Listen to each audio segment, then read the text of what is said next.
The current healthcare system isn't about health, wellness, and longevity. It's crisis intervention and revenue generation. Lee and I came together with this passion for better nutrition, proper exercise, the importance of sleep, and community engagement. So welcome to the Kurisko and Company podcast. I'm Lee Kurisko, MD, and this is my wife, Joyce. And our guest today is Anthony Masiello. We're really excited to have him. He's had a radical health transformation with a whole food plant-based diet himself, which he's going to tell us about. And he's making a huge contribution to this whole movement.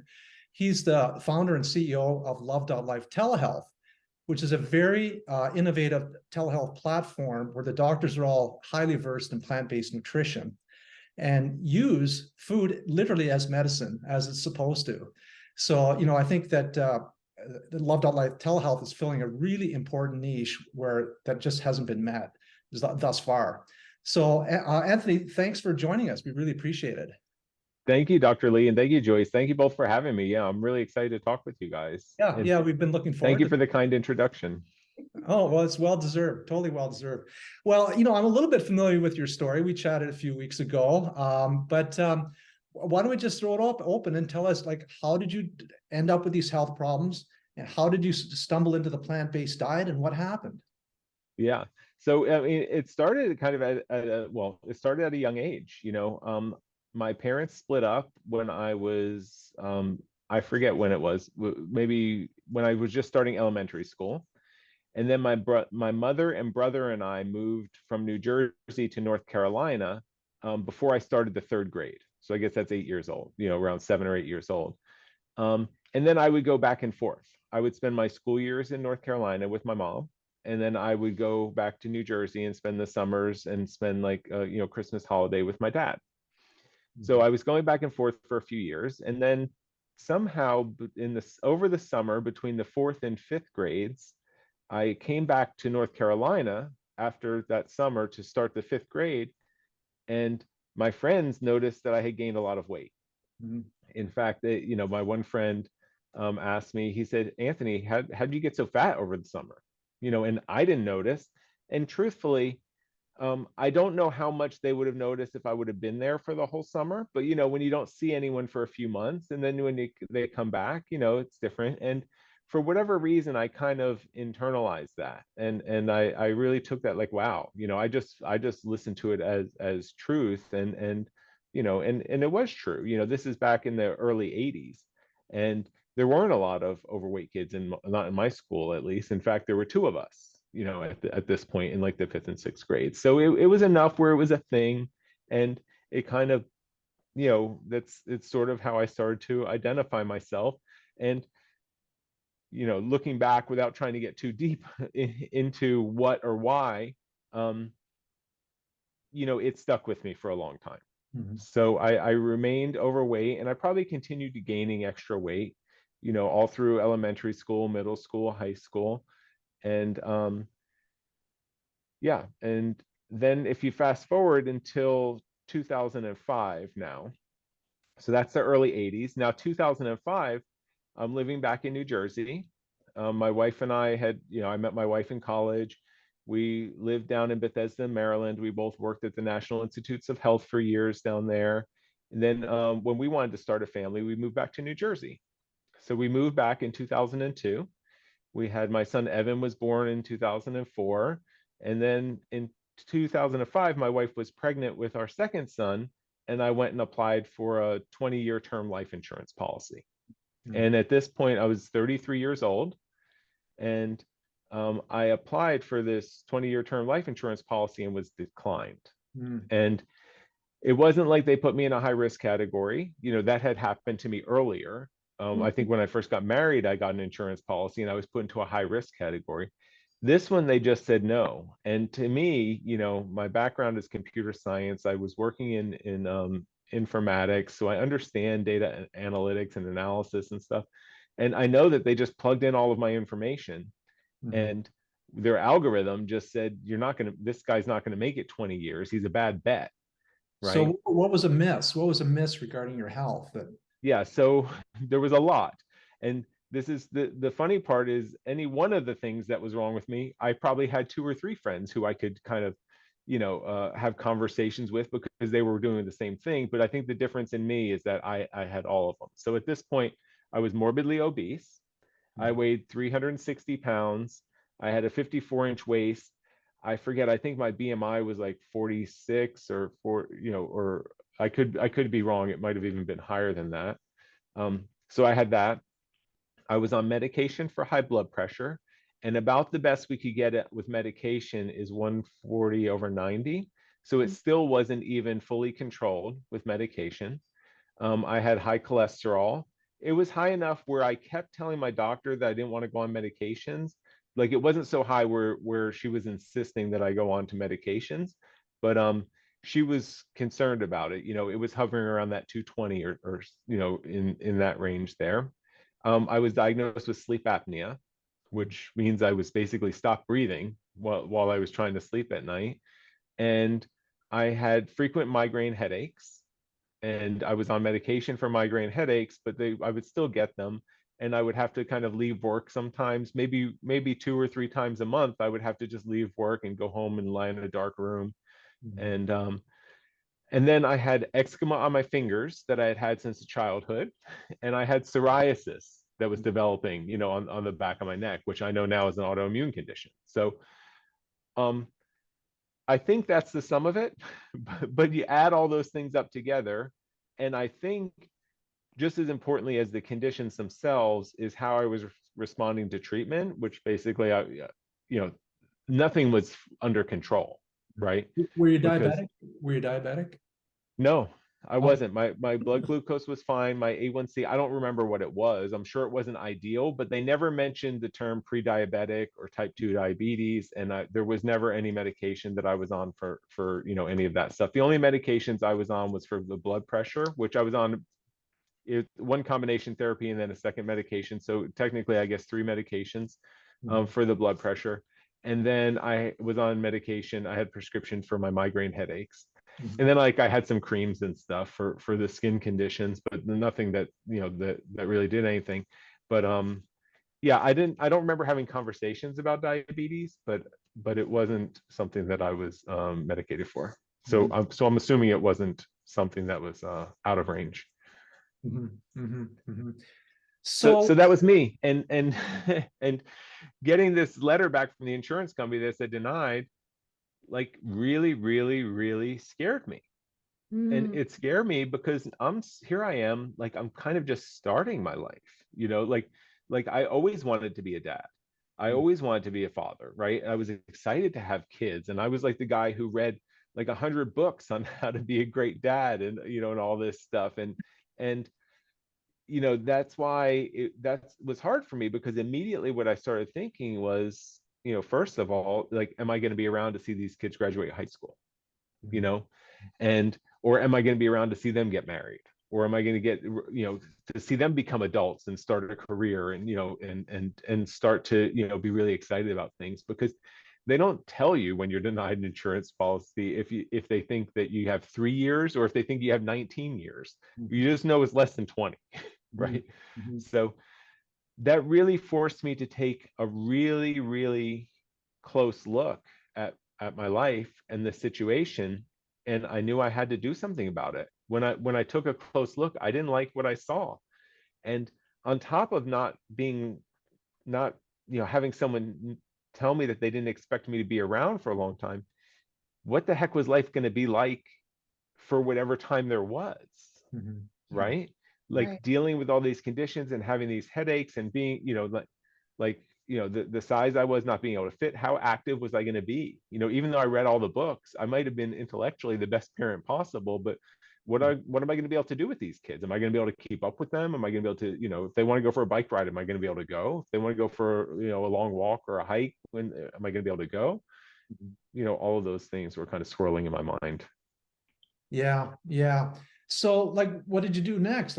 You have this rude awakening that the actuarial tables say you're not going to live another 20 years. What did you do to deal with that? Yeah. Start looking for solutions, or luckily, for whatever reason, I just started looking inside. right? Like I painted this picture for myself and I didn't like what I saw. Because if I would have been in a different mood when I read that letter, I might have been like, oh, these guys are quacks. They don't know what they're talking about. Like, let me go apply somewhere else. Or like, like I'm not, there's nothing wrong with me. Yeah, I could have taken that, but I didn't. So I'm grateful for that. So I started just thinking, what can I do? Like, what can I do to change this situation? And of course, growing up obese and being morbidly obese at this point, categorized as morbidly obese, and having trouble, fitting into my car. I drove a Honda Civic and it was tight, to fit into the car. And you know, I had to fly for work sometimes, and it was not fun walking down the aisle of the plane by yourself and having all eyes on me. Anyone with an empty seat was like, oh, is he gonna, I'm just imagining, is he gonna sit next to me? And then I walk by and I feel a sigh of relief, right? So all those things, I knew I had to do something, but my focus was very much on weight.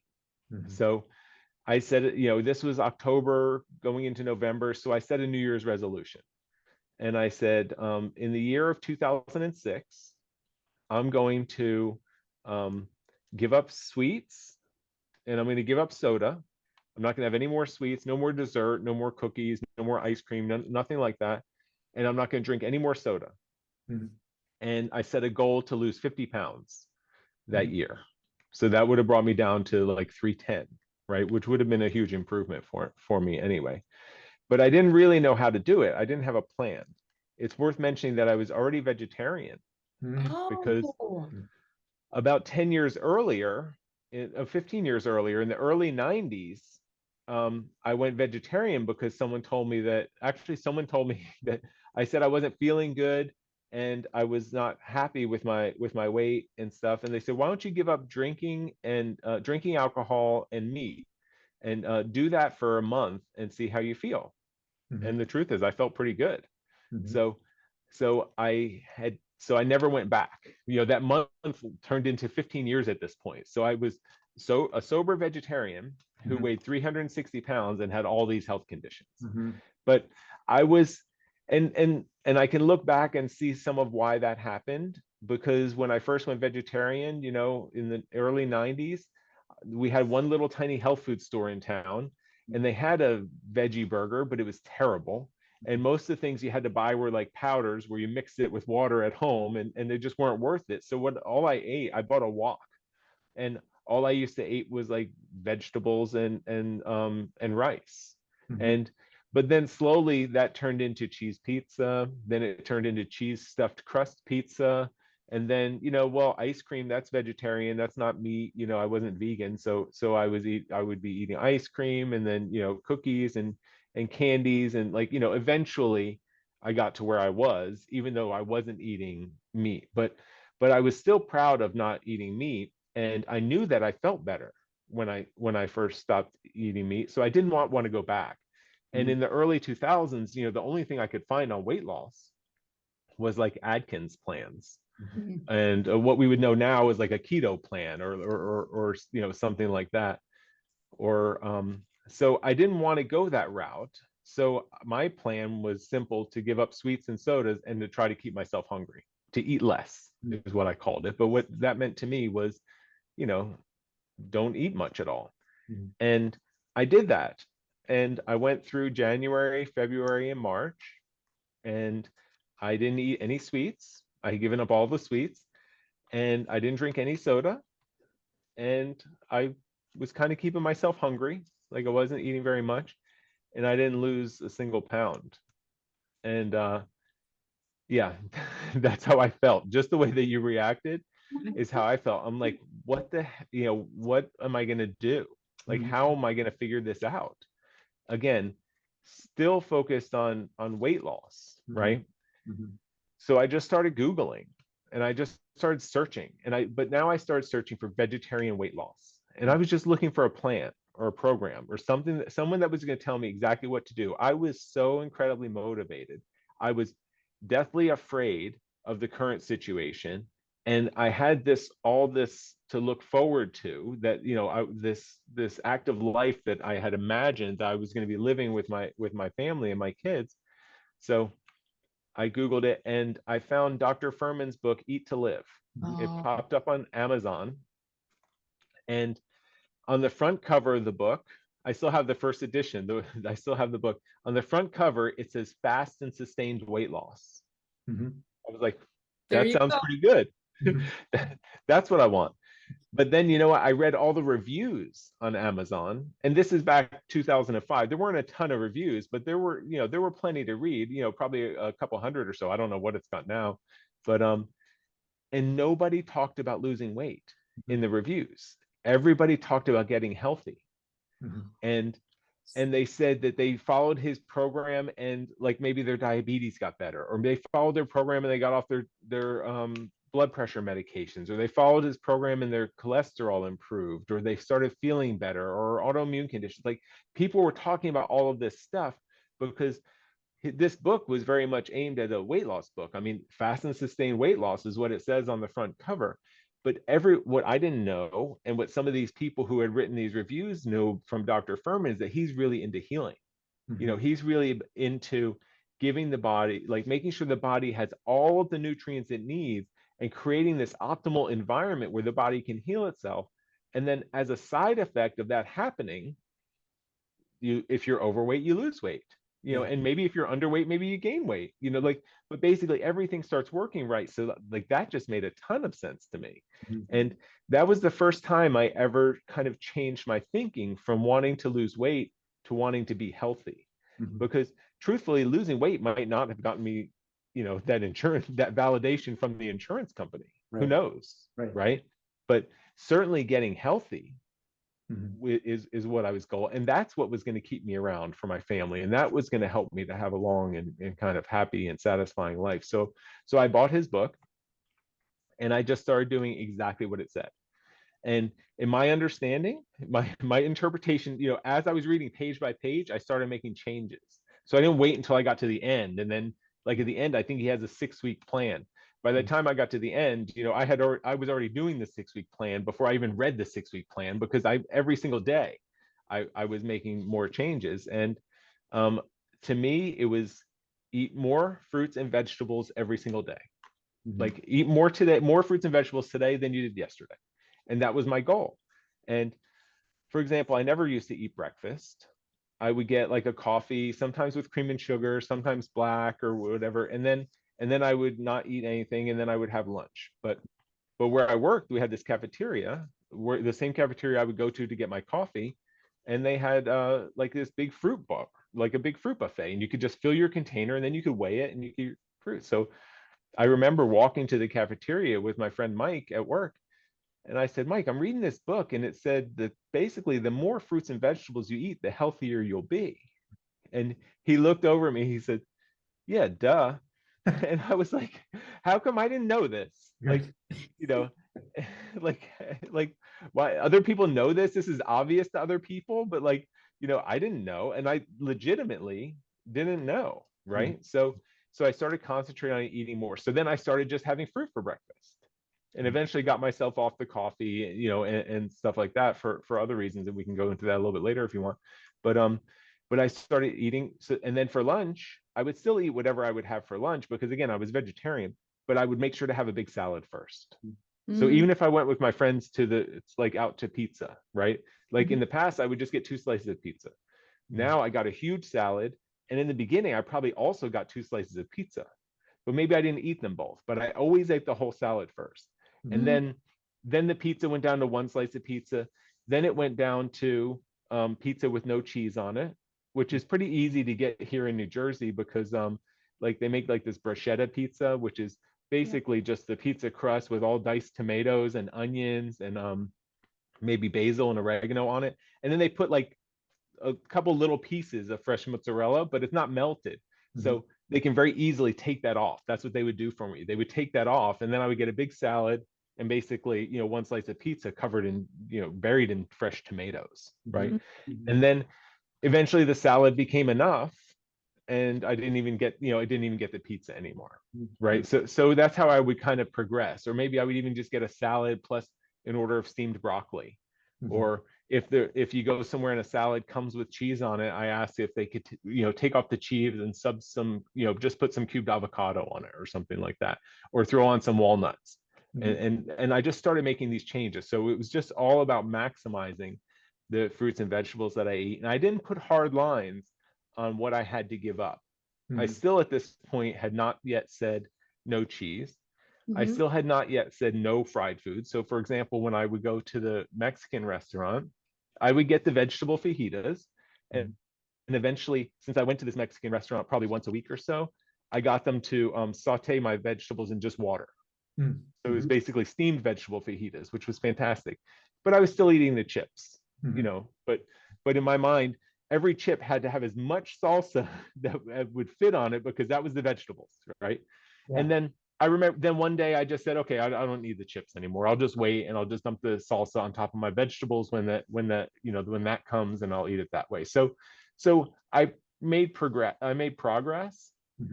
And I just continued to get better and better.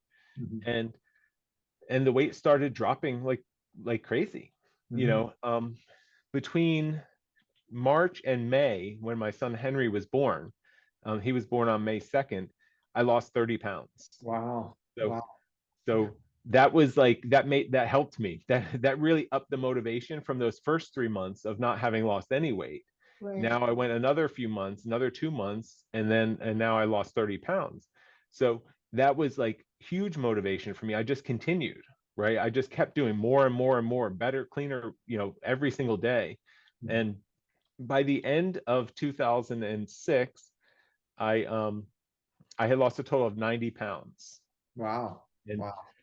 And I don't remember exactly when. I wish I would have kept better, kind of records for myself. But in between there, I stopped getting migraine headaches. My doctor, who had me monitoring my blood pressure, she had me checking my blood pressure 4 times a day. And she had me checking it 3 times every time I checked it. So I wake up in the morning, I check my blood pressure and write down 3 times. Then I would go shower and do whatever else I was going to do. Go to work, come home from work, check my blood pressure, check it 3 times and write down all 3 readings. And then, I checked it at lunch, I checked it after work, and I checked it before going to bed. So, and I was always right. And she just had to keep lowering my medications. And she took me off one, then she took me off the other. And then basically my blood pressure became ideal even before I finished losing the weight. With no longer on blood pressure medications, we weren't checking my blood work very often at all. But I think by the end of the year, we probably checked and my cholesterol was down, into normal. I don't know when it happened, but this, the eczema on my fingers went away. And I remember as a child going to the doctor and the doctors being puzzled. I mean, when I was a kid in probably 4th and 5th grades, I used to sleep with these cotton gloves on because they would give me these creams and tell me to, sleep because the skin would just crack up and it would get raw and it would kind of bleed and stuff. The psoriasis behind my neck cleared up. So everything just got better. And, as you know, when everything's getting better, it's easy to just continue and just to do more and more and more. And, and I just kept going. Yeah, I mean, that's really, amazing. The theme we keep coming across, in the plant-based world is the focus is on health. And it's like, oh, by the way, you're going to lose all the weight. I mean, this keeps coming up over and over again, rather than, most programs, it's all just focused on the weight. Right. So, I just find that super compelling.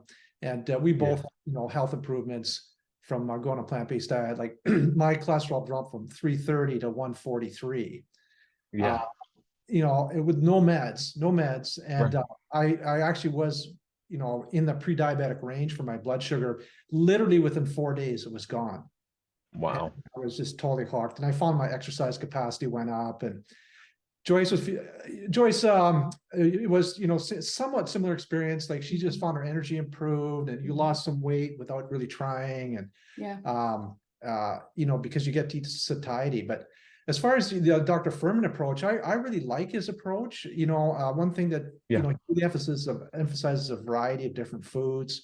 And one thing that's a little bit different with him, and maybe you can comment on this, but he's like okay with having a little bit higher fat content as long as it comes from things like nuts and avocados and whatnot. Yeah. Yet it all, the fear is that when you eat those foods, it's going to undermine your weight loss, but clearly it didn't.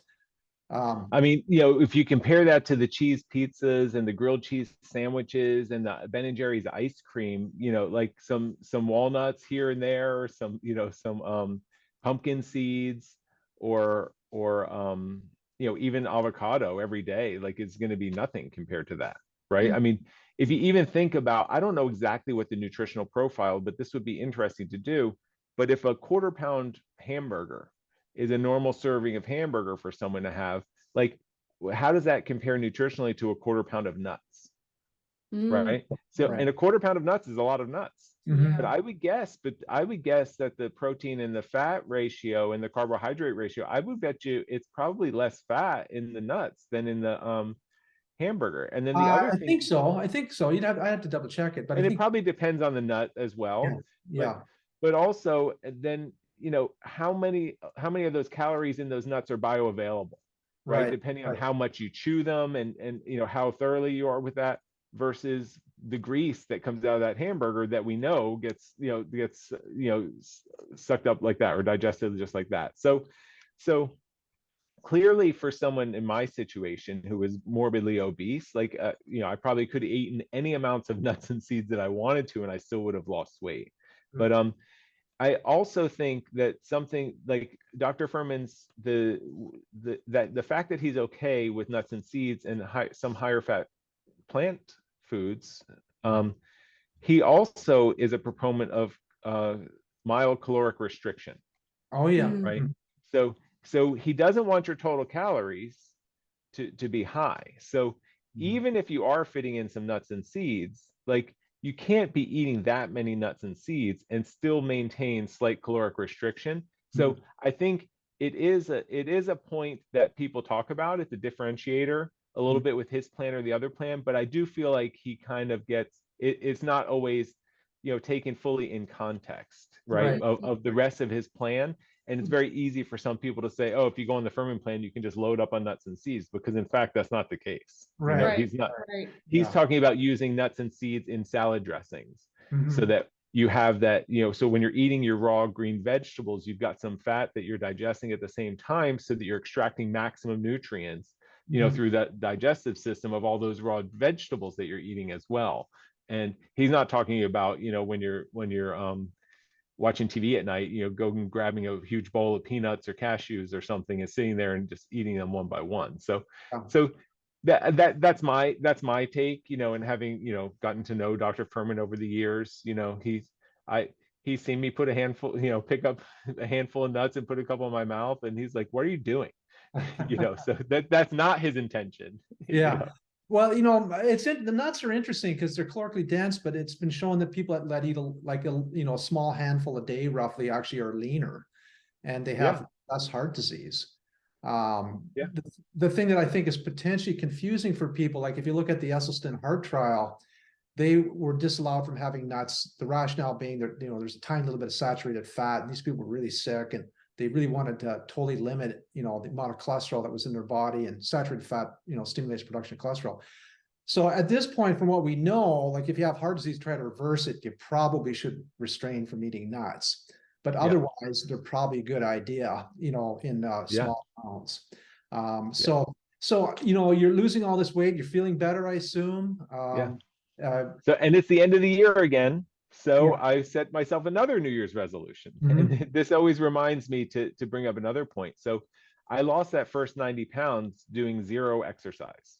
Mhm. And it's not because I'm an anti-exerciser, but I was here with I was working a 8, 9, 10 hour day job. I was commuting an hour each way. I had a toddler and a newborn at home. There's not a lot of time for me to do things that, like, I could control what I did during my mealtime. But now I had so much energy Mhm. that I wanted to start. And my next New Year's resolution that I set then for 2007 was I wanted to start running. Mhm. And my wife always ran. She ran her first marathon the year that we got married, and I would go to her races and I would hold her stuff, and if she needed, an extra pair of gloves when she ran by, I could swap those for her at a meeting spot, and things like that. But it was always very much me on the outside and her, her participating. And when we moved back to New Jersey, she wanted a treadmill. And I Mm. was insistent, if we're going to have a treadmill, I want to make sure that it was big enough for, for me at the time. This is 360-pound Anthony. So, which meant that we essentially got a commercial gym grade treadmill that we had to have to put in the basement. But I was glad we had it, because going into 2007, I said I want to start running. So I just committed. I said I'm going to go on the treadmill a half hour a day. And I would go on there and I would walk, and then I would start jogging. I would up the speed and I would run a little bit, and then it wouldn't take long at all. And I would get completely out of breath. And then I would slow it down and I would walk. And then as soon as I recovered and I felt like I could breathe again, then I turned it back up and I would run some more. And I started, and at the beginning, I couldn't even run a quarter mile. I could just run for whatever, a few seconds, and then I would go back to a walk. But pretty quickly, I got to the point where I could run, basically the quarter mile is like the dots would go around, the lights would go around a full lap, like look like a track. So I could run a quarter mile, and then I could take a break. Then I could run another quarter mile, and then I could run two of those, and I could run a half mile. And I just kept continuing. And I just kept, trying to run as much as I could and just doing my half hour until I got to the point where I could run a mile, and then I could take a little break. Then I could run another mile. And at that point, I signed up for the running club at work. And the running club at work, they didn't meet and practice and stuff, but they did maybe 4 or 5 5K races throughout the year. And it was March, and I had my wife. It was an after work race, my first 5K, and I had my wife come up to meet me with the kids, and they were there to to watch me and stuff. And now I was the one who was like going and picking up this bib, and then I had stuff that I needed to stash somewhere, and I had to go to the bathroom, and then I had to go get on the line, and then like when they say go, then I was out there with a number on my on my shirt, and I ran this 5K race. And I just thought it was like the coolest thing in the world, to be out there, to be participating, to feel good, to finish, and to still feel like, still feel good, right? Like I didn't finish and feel exhausted. I mean, my body was working incredibly by this point, because I continued. I was just eating, my diet just kept getting cleaner and cleaner. I was eating tons of vegetables and fruit, almost nothing else. And so I ran that, whatever it was, maybe 27 or 20, 26 or 27 minutes or something. And that's when I kind of realized that I was hooked on living basically a new life, right? Eating a super healthy diet and living a very active life. So I continued my running, and I just kept that same mindset from when I could only run for a couple of minutes. I just kept running farther and farther and farther. And in early September of that year, some friends were going to do a half marathon in Philadelphia. It's called the Philadelphia Distance Run. And I asked my wife, I said, Kat, do you think I could run a half marathon? She goes, I don't know. What's the farthest you've ever ran? And whatever it was, probably 6 or 7 miles at that point. And she said, well, if you ran 6 or 7 miles, you could probably run a half marathon. So I said, well, I'm going to go out right now. And I mapped out an 11-mile route. And I said, if I can run this 11 miles, then I'm going to sign up, because at that point I could sign up that weekend and run it the next weekend. It still wasn't like sold out or whatever. And I went out and I ran these 11 miles. I came home and I felt fine. And I registered, and it asked me what time I thought I would finish. So I just, calculated my pace from these 11 miles. And then I got up really early in the morning. We're about an hour away from Philadelphia. So I drove down to Philadelphia. I had to find a parking garage. I parked my car, I went by myself. And then I get to the starting point and I'll go pick up my number and, all that stuff. And then they had these corrals, because it's a huge race. Like the Philadelphia Distance Run is a big famous race that's been going on forever. And I just kept looking at where I was supposed to go. And I was actually pretty much like, I was pretty close to the front. I guess the pace that I had put myself for was like an 8-minute pace to run the half marathon. And, don't forget, this is only 9 months after I couldn't even run a quarter mile. Right. Wow. So I looked in front of me, and clearly there were the really competitive people were up there in the very, very front. But then there was maybe 1 or 2 or 3 more corrals. And then it was me and my group. And then I looked behind me and there was like basically a sea of people back there. And I got a little bit nervous. I'm like, I hope I'm in the right spot, for doing this. But it was just like the most fun. It was like the most fun race that I had ever done. And I ended up finishing that in like an hour and 46 minutes, Oh, That's something like that. wow. So I finished on my 8-minute pace, I Yeah. think, right around there. And then when I was done, I went and found my car in the garage and I went home, and Kathy and the kids were still out somewhere. So I went and mowed the grass, and like, it's not like I was exhausted and passed out, it was like, I was like, wow, my body can do some amazing things. And I just thought that was a fantastic Oh experience. my Yeah. gosh, that's just so It's cool. amazing like how the body can adapt, Yeah. and just increase your physical abilities more and more and more. Yeah, Uh, and that's something, that I was mentioning that because of something that you said. Basically exercise just gets much easier. I guess your recovery time gets better. Like it just feels more fun, I think, mhm, Mhm. mhm. when Yeah, everything's working well on the inside. right. I had been doing the plant-based thing for a few years, and I had done a lot of, a fair amount of indoor and outdoor biking, like typically maybe, 40 miles a week, 45 miles a week. And I've been doing that. Yeah, I was just curious, and this was in November, so, it was pretty wintry in Minnesota at that time. And I've got this online biking program where it's, integrated with your laptop, and you can put on the widescreen TV and you sort of see yourself. It's very realistic. Like you yeah. experience hills and so on.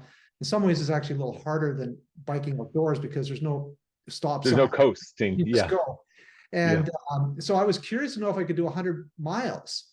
So I got up early one day. I had a day off. I didn't, I started about 7 in the morning or something, and I didn't know if it was going to take me till midnight. I had no idea. I wasn't sure if I could do it, but I was just curious to see if I could do it. And I just been doing like, maybe 40 miles a week, but I've been on the plant-based diet, and I'd really noticed that my endurance had improved and my recovery had improved.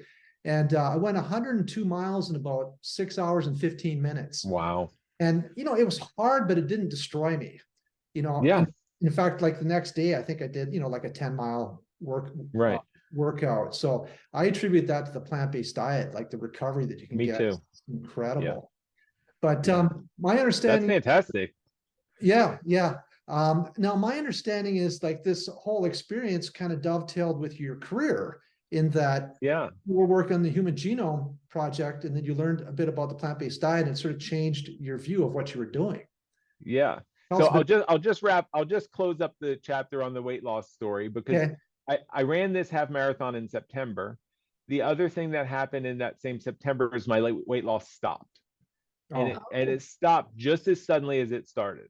Mm. And but at that point I weighed 200 pounds. So at that point I had lost 160 pounds, Mhm. and I was off all my medications. I was feeling better, and like September, October, November, my weight loss just stayed almost exactly the same. It was like 197 pounds, 197 pounds, 197 pounds, and I'm 6'4". So Wow. so that was a good weight for me. And That's it. now if we fast forward, how many years is that now? That's like no, that's like 17, 18 years later.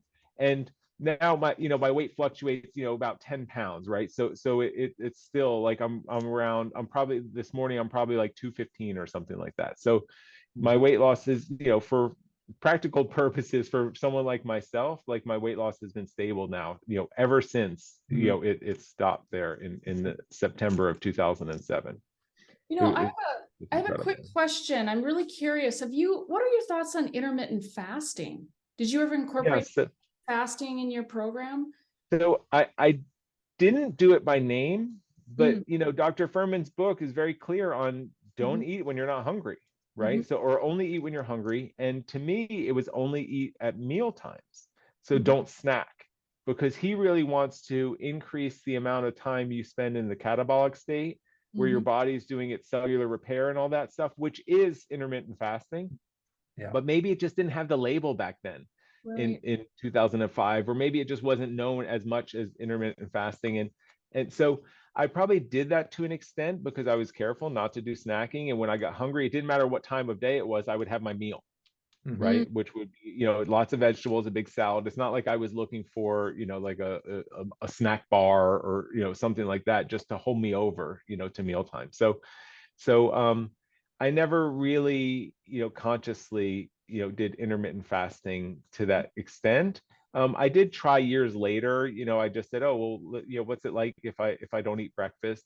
And truthfully, for me, I think it messes with my kind of my cravings and my hunger. Mm, I've learned also I don't have the gene that makes me feel full. Wow. I had some genetics work done, yeah. and so if I sit down and I'm hungry and I eat fat, if I'm going to eat fast, like I'll just eat like tons of food. So I just know myself. I think that's the most important thing, is know yourself. And I feel like if I tried to go, like I tried to do one meal a day for a week, and I think I ate more in the 1 hour feeding window that I had than I would have eaten in a in a full day's worth of food, just because I was so hungry and so looking forward to it, and my mind was racing. What am I going to eat? What am I going to eat? What am I going to eat? Like all I was thinking about was food. And then when I got there, I just basically ate everything I Yeah. could, knowing that I'm not going to eat now for another 23 hours. Like it just kind of, those kind of things kind of mess with me psychologically. Yeah, yeah. Interesting. Just well, I think of it. So Dr. Furman had a great influence in your life, but apparently you had sort of this spontaneous encounter with him. Oh yeah. You can tell us So about that. so after I read his book, I read the back cover, and it said he has a family practice in Flemington, New Jersey. Hmm. And that's about 8 miles from where I live. Like Wow. that's close, Yeah. And yeah, you're right. I was actually picking my son up from, like, we have this, I call it a mega gym. It's this huge fitness center, fitness wellness center that's up the road, and it's almost in Flemington. It's like in between our two towns. And I was picking my son up from gymnastics class, and I was walking up the stairs with my son, and I like looked over. It's a big wide staircase going from like the lower level of the gym to the upper level of the gym, and I was next to Dr. Furman on the stairs, and I said, "Hey, are you Dr. Furman?" And he goes, "Yeah, who are you?" And I said, "I'm Anthony. I'm one of the success stories in your book." Oh, Because wow. by this time, I had sent my story into his website. The second edition of Eat to Live came out, and my story got included and all that. And then his jaw dropped. He says, "Wait, which one? Who are you?" And I said, "I'm Anthony. I lost 160 pounds and blah blah blah. Life insurance." Blah. He goes, "Oh my God." He goes, "You live around here?" I said, "Yeah, I live right in Clinton." And he goes, "Do you work out here?" And and I said, and I did sometimes, but like I just was, confused. And I said, "Oh, I'm just picking up my son from gymnastics." I said, "Okay, nice to meet you." And I just walked away. Yeah, yeah, Left. yeah. Well, it's obviously, I mean, from what I understand, you ended up making a more solid connection with him. But Well, yeah, he remembered that I was local. So then instead of instead of emailing me releases to if they could use my story in this publication or that publication or in this presentation, they started asking me to come and share my story at some of his local events. And then we became good friends after that. yeah, that's fantastic. Well, it's interesting on his website, because I looked up your story, and he's, as I'm sure you know, there's a directory of conditions, of different conditions where you can look up success stories, and he's got dozens and dozens and dozens of these different Yeah. conditions that people have healed. And within each of those categories, well, at least for the weight loss thing, there's something like 500 success stories. So Yeah. it's incredible. So it's not just about the weight loss at all. Yeah, But it is. And and I read all of those success stories that like I didn't have a ton of information. We didn't have any social media when I was doing this, right? So I wasn't seeing people's stories. There weren't blogs. Maybe there were some blogs, but not very many blogs back then. There weren't podcasts. And Mhm. I just basically continued reading his book, reading the frequently asked questions in the back of his book, and reading the success stories on his website. And Mhm. that's all I did. And then I was very proud to finally be able to write my own success story and put it on there. And I'm sure it's exactly as I wrote it, however many, 15, 18 years ago. It's on there now, and that's how it got included in the book. But he has he's done a lot of really, really, really good work. He's helped a lot of people, and I've Mhm. gotten to meet a lot of the people through different events and things that we've been at together and stuff. It's really impressive. Yeah, yeah. So tell us about your Yeah, career and how, your experience with the plant-based thing sort of changed the way that you looked at your career, and yeah. tell us about that evolution to, your current position as CEO of Love.Life Telehealth. Yeah, thanks. So I went to school for computer science. I mentioned that. my first job just happened to accidentally be working on the Human Genome Project at NIH. And it's because my friends and I learned how to do internet programming or web programming, and not building web pages, but actually like database applications that were accessible through the web interface. And there weren't a lot of people who were doing that at the time. And in fact, we knew most of them because we would all be chatting and helping each other and learning from each other, like in these forums. I'm talking about like 1993, 1990, probably like 1994, 1995. Then I started working there in like late 1996, because they just needed people who could get this info. They could make all of their data accessible on the internet, because this is a huge worldwide collaboration. It was the only way to really do these kinds of exchanges and have these tools kind of utilized, was to have them exposed on the web. So they didn't mind that I didn't know anything about genetics or genomics or microbiology or anything. I got to collaborate with a bunch of scientists who knew that stuff, but they could help to describe their algorithms, and then me and this small team that I was working on, we would basically build the software and make it web accessible so people could use it from all around the world. And it was fascinating. And what I learned there is I learned that people worked for these kind of big purposes. Like these were scientists who were dedicating their careers to just making an incremental step in kind of the knowledge base of what's out there, so that future scientists could then build off their knowledge and go a step further, right? And that was fascinating to me, contributing to something that big. I was just really, proud and happy to be doing that. And I got really deep into it. So much, in fact, that I missed the whole like kind of .com and tech boom, where other people who were working in industry and doing, similar work to what we were doing on the Human Genome Project, they were starting companies and becoming like millionaires and billionaires. And here I am, I'm working with humble scientists at NIH. So, but that's what happened. And, but then when my wife wanted to move back to New Jersey, I started looking around, where am I going to work? Right? Because there's not a lot of academic research like that going on in New Jersey. But luckily for me, pharmaceutical companies started caring about genetics and genomics, and now they're calling it biomarker data or biomarkers and stuff like that. So I was talking to this team. Actually, one of the labs from our institute, the National Human Genome Research Institute, was hired by Novartis, and they needed people like us as well, because the pharmaceutical companies didn't know how to work with this magnitude of data. That was coming from these gene expression studies, or these this genotyping studies that they were doing. So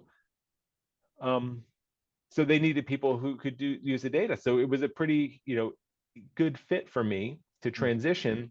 And from my career, kind of my mission perspective, I was pretty happy about that too, because now instead of just contributing towards the body of scientific knowledge, I'm like, wow, now I'm going to get to contribute towards real drugs that are going to help people, in this century, right? Or like within the next 5 or 10 years, like some of the work that we're doing could really be impacting people's lives, or maybe even sooner than that. And I just thought that was even a, cooler thing. So then while I was working at Novartis is when I had this scare and made my own health recovery.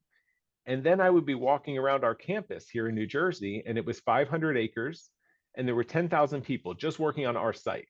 Novartis was 120 something thousand people worldwide when I was working there. And I just kept reminding, because at this point I had read everything and anything that came out related to lifestyle medicine, plant-based nutrition, preventive health, all of this stuff. And I just kept thinking, like, I would be walking around this huge campus going from meeting to meeting. And sometimes my walk was a 1.5 mile walk to get to where I needed to be, right?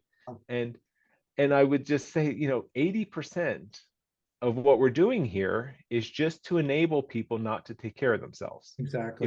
If we didn't have a blood pressure medication, people would be forced to make the lifestyle changes that they need to lower their blood pressure without medication. If we didn't have the type 2 diabetes medications, people would be forced to make the dietary and lifestyle changes, to better control their blood glucose, or to improve their insulin sensitivity. or if we didn't have the medications for cholesterol, Mhm. then people would have to change their diet and lifestyle to lower their cholesterol without the medications to avoid the risk, right? And I kind of lost a little bit of my passion Mhm. for developing the drug therapies. And certainly, I'm not anti-medication and I'm not anti-modern medicine, because I don't think, if I wasn't on my blood pressure medications, I don't know if I would have felt well enough to make these changes for myself, Right. right? Mhm. But the thing that I'm not excited about is developing medications that people go on for the rest of their life, and they kind of use that as Correct. permission then to Mhm. keep living their same lifestyle.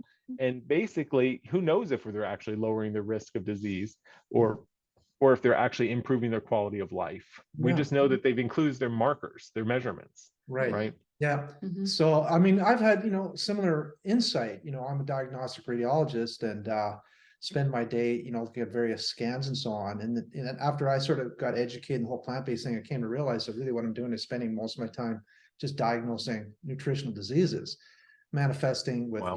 things like, cancer and heart disease and fatty liver and, diverticular disease, gallstones, et cetera, et cetera. I mean, those are just bread and butter, day by day diagnoses. And, Wow. the modern healthcare system does really almost nothing to address the underlying causes. I mean, it's totally egregious. And Yeah. before we jumped on the call here, I'm working on another presentation that I'm going to do at the hospital, and it came across a slide. It was an advertisement where a doctor's smoking a cigarette, it's back from the 1940s, Yeah. endorsing some brand of cigarettes. And that's I kind of, think it was Camels. I think it was like more doctors smoke Camels or yeah, that something. Or might have been, yeah. There's a doctors few choose different Camels. ones, but I remember some of those. Yeah. yeah. But that's kind of where modern medicine is right now when it comes to food. I mean, we know that there's a strong link between what we eat and all these common diseases, and it's just kind of ignored. And in fact, And I'll I even. think it's ignored. I think it's ignored because some people don't believe it or they don't understand it. Mhm. And then even the people who do believe it and do understand it, they don't think people are going to make enough of a change to actually make a significant health improvement. And Yeah, to me, that's just selling patients, and that's just selling the public short, because totally if agree. more people were empowered with this knowledge, then they wouldn't look at the people who are trying to do this as kind of the weirdos, Right. or like, the outcasts. And Yeah. that's sad to me. There's challenges like with the modern reimbursement, you've got Yeah. 10 minutes, you got to see the patient. I mean, that is a legitimate challenge that those doctors face. Yeah. But were you going to say something? Well, it's so interesting. I mean, one of the reasons I was so excited to have you on this, the podcast today, I spent a number of years in the biotech industry and even Yeah. worked in the genetic testing space. And it's really interesting how it's advancing so quickly. And it's quite intriguing to look at what AI is doing in that space. And I think there's a lot of good coming out of it, but I also think a lot of people are under this impression that, genetic testing, Mhm. oh my God, we've Right. got these targeted therapies. And therefore, yeah, when I get cancer, Mhm. they'll have a cure for it. Right. And unfortunately, I mean, there certainly have been a ton of blockbuster agents like your Ketrodas. You look at what's happened to melanoma, Gleevix of the world, but there's probably more disappointing outcomes related to a lot of these targeted therapies. And the industry itself right now is focused, I think, too much on the genetic. And it's amazing when you start to think about food, especially Dr. Furman's approach. Yeah. And the epigenetic changes. And I firmly hope and believe things are going to continue to look downstream. Yeah. I'm very fascinated by the research that's being done right now with exosomes.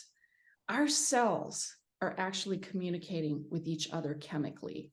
And you start to think about the nutrients that we feed our body and what is going on in terms of cell signaling and how these cells are telling each other, look, this is actually a cancer cell instead of, being questioned. And I don't know, it really speaks to the importance of nutrition. Mhm. And I'm sure you probably lay awake in bed at night with sort of the same thoughts, right? Given that you've worked in that space.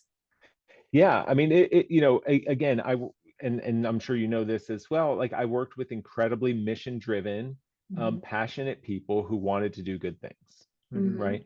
And it's just as you said, Dr. Lee, it's like, if people don't believe in it or they don't know about it, then how is anyone going to support it? And the system is clearly not set up to help it. So yeah, but I mean, I agree, and I'm not familiar with the exome research and the intercellular communication, but like we see it happening with mushrooms. Like why wouldn't it be happening with us, right? Like there's all this stuff that we're learning, and it is fascinating. And I do agree with you 100% that it all seems to be pointing back to the body is pretty miraculous. And if given the tools that it needs, which I believe, some important components are proper nutrition, and if given the proper nutrition, it can really take pretty good care of itself and pretty good care of us. And we also see on the other side, even if we try pretty hard to beat it up, it still does okay, right? Like because like I don't know what I could have been doing any worse, to myself back then, and old me. And I was still, functioning pretty well, but now now I feel so much better. So yeah, I just want this field of lifestyle medicine to keep growing. And I want just to hear more stories from patients, people like myself, people like the two of you, people like others who you've had on, like Jerry at the last episode that I listened to, and to start sharing this, to make this the normal conversation, and let everybody understand. And that's where the rest of my career went, so I was fascinated by that. But I was looking, as I'm walking around this campus and thinking about so much of the work that we're doing is just to enable people to live, unhealthy lives. Like what can I do about it? What can I do differently about it? And I had an opportunity to leave Novartis in 2018. They were doing some restructuring, and I was like, I was either going to have to, change departments or look for another job, or I kind of used that as my reason to finally take that leap and figure out what to do about it.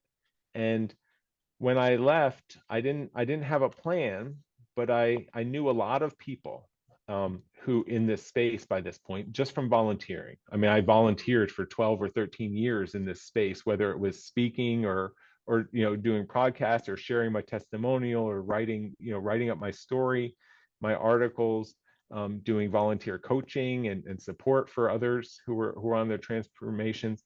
And I just went around to all the conferences, and I saw this pattern. And the pattern I saw was there's always a physician who's giving a presentation, and they're talking about the scientific reasons and how plant-based nutrition can help to our systems to improve and for diseases to get better. Then they share a couple patient testimonials, like some of their patients that that they've helped, or other patients that they've observed, or people like myself who have written in their stories and share them in. And then they go to Q&A, and then someone in the audience usually stands up, they raise their hand, they stand up, and they say, "Hi, my name is so and so, and I also suffer from type 2 diabetes, high blood pressure, some kind of heart disease, autoimmune condition, multiple sclerosis, whatever it is." And then they say, "Where can I find a doctor who can help me?" And there was never a good answer to that question, because sure, if you could travel here or if you could travel there, you can go see someone for a period of time, or maybe even a couple of weeks, or if you happen to live close to someone, maybe you could see someone. But there was no good general answer to that question. And that's where I started kind of adding it up. I'm like, well, with telemedicine, we could have a few doctors who are licensed in multiple states. And I just thought it from the beginning. I said, I think we can make this accessible to everyone in the whole country, if we do a good job of it.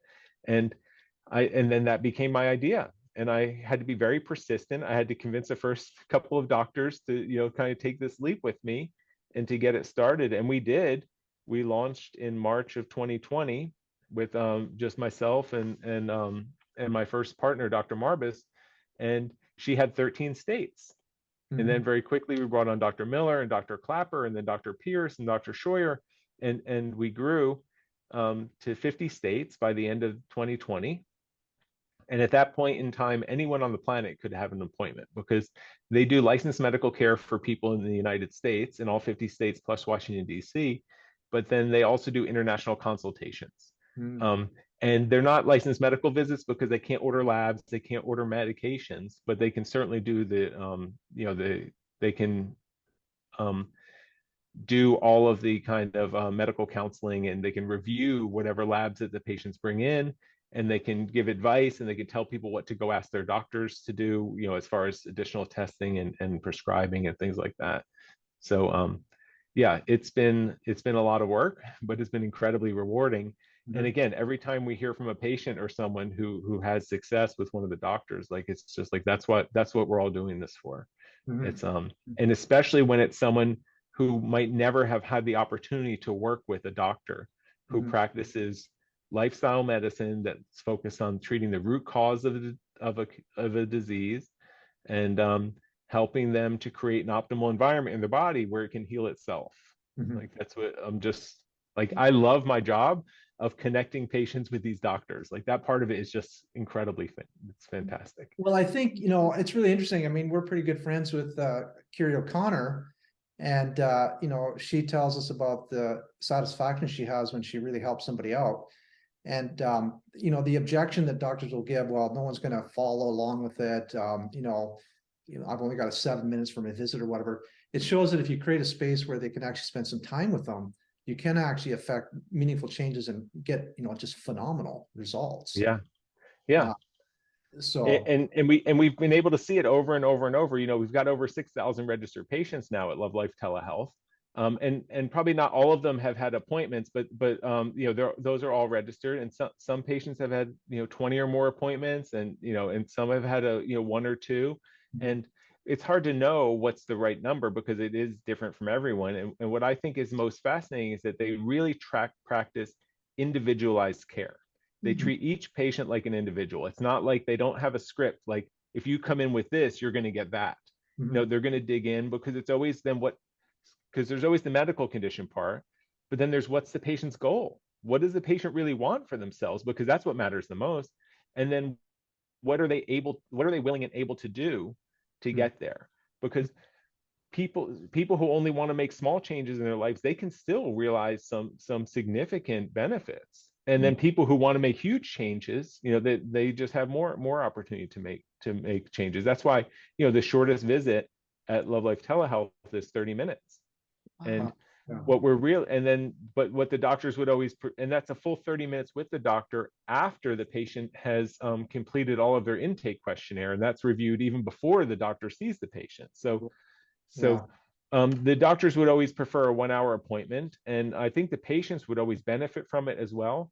But it starts to get expensive, and we don't want somebody who can't afford to do a 1 hour appointment to not be able to have that first visit. So I'm just incredibly grateful that the doctors are willing to do those half-hour appointments, and they work really hard to make them incredibly valuable for their patients. And now we're developing these programs because we've learned over time that what's really helpful is to have a couple of appointments in the beginning so you can do like an in-depth assessment phase, and then have ongoing care, right?